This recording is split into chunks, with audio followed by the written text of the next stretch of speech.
పేరు బాబురావు, ఈ బాబురావు. మేము ముగ్గురు అన్నదమ్ములం, శ్రీనివాస్, అశోక్, బాబురావు, ముగ్గురం. అయితే మేము ఏం చేసినామంటే, మాకు మా తండ్రి నుంచి ఆస్తి వచ్చింది 22 ఎకరాలు, 33/10, 33/11లో 22 acres మాకు చెన్నైచెరలో ల్యాండ్ వచ్చింది. ఆ ల్యాండ్ ఈ వెంచర్ చేసి 444 ప్లాట్లు చేసాం.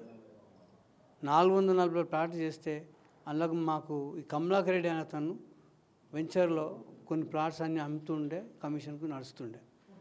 లాస్ట్ ఏమైపోయిందంటే మా అన్నయ్యకి మేము జీపే ఇచ్చినాం, ఇద్దరం అన్నయ్య శ్రీనివాస్, అశోక్ బాబురావు, శ్రీనివాస్కి జీపే ఇచ్చినాం. ఆయనే రిజిస్ట్రేషన్ చేస్తుండే, ఆయనే పోతుండే, ఆయన చేస్తుండే. అయితే కొన్ని రోజుల తర్వాత నడిచినాక మంచిగా నడిచింది, మంచిగా నమ్మకం ఉండే. తర్వాత ఏం చేసిందంటే ప్రొసీజర్ చేసి 10,300 గజాలు మా అన్నయ్య పేరు మీద సిగ్నేచర్ నుంచి ప్రొసీజర్ చేసి అవి అమ్మేసాడు. అమ్మినాక మాకు ఆ రిజల్ట్ ఏంటిది ఇదంతా అని మాకు తెలిస్తే మేము ఏమైంది తెలుసుకునే వరకు ఇట్లా అయిందండి. మేము అప్పుడు కోర్టుకు పోయినాం.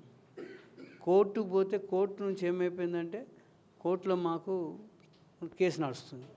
వీడేసిన అంతకు ముందే మా ఈ 40 ప్లాట్లు వాళ్ళ పిల్లలు వాళ్ళకి అందరికీ అమ్ముకున్నాడు వేరే వాళ్ళు.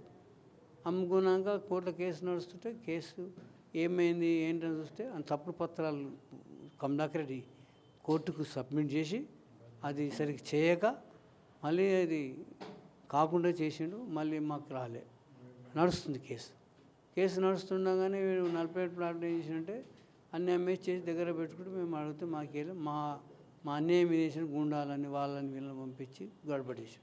చేస్తే దాన్ని ఏం చేయలేకపోయి మా అన్నయ్య కూడా ఏం చేయలేదు. ఇక కోర్టు ద్వారా మాకు న్యాయం చేస్తానంటే కోర్టు ద్వారా న్యాయం జరగలేదు, ఎక్కడ న్యాయం జరగలేదు.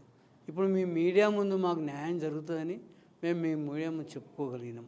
చెప్పుకొని న్యాయస్థానం కానీ, ఈరోజు ఉన్న తెలంగాణ గవర్నమెంట్ కానీ, ఈ తెలంగాణ పోలీస్ కానీ, వీళ్ళు ఎవరికి జోక్యం చేసుకొని అందరు చేసుకొని మాకు ఈ 40 ప్లాట్లకు న్యాయం చేయాలని